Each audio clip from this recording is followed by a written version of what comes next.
فكلي واشربي وقري عيناه فإما ترين من البشر أحدا فقولي إني نذرت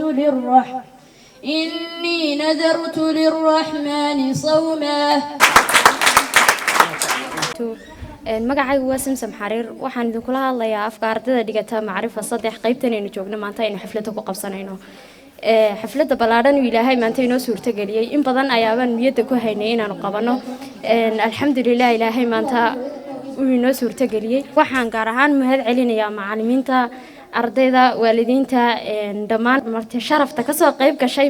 iyo muxaadarada aadka u qiimaha badan leh ayna qabanaysa sheekhadeena Sheekh Nusayma waxaan kaloo mahad celinayaa maamulaheena Sheekh Sacad oo isaguna in badan inagu soo tabacay inoona furay maxadkan bilaashka ah ee maanta ardayda badankooda ay dhiganayaan inta bartan fadhida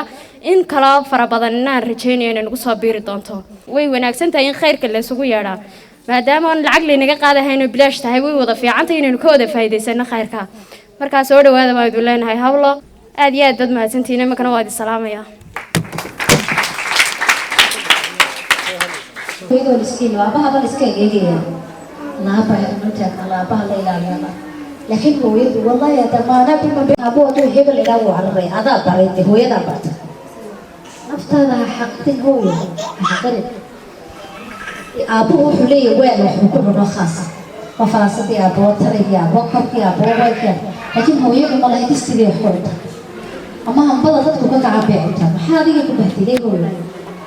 ilmaha gama xuquuq ma falay hooyo bahdil xuquuq ma falay hooyo qorshe lahayn nololeed waxa buuq ka baqay marka hooyada Soomaaliyeed isma nafteedii way dulmada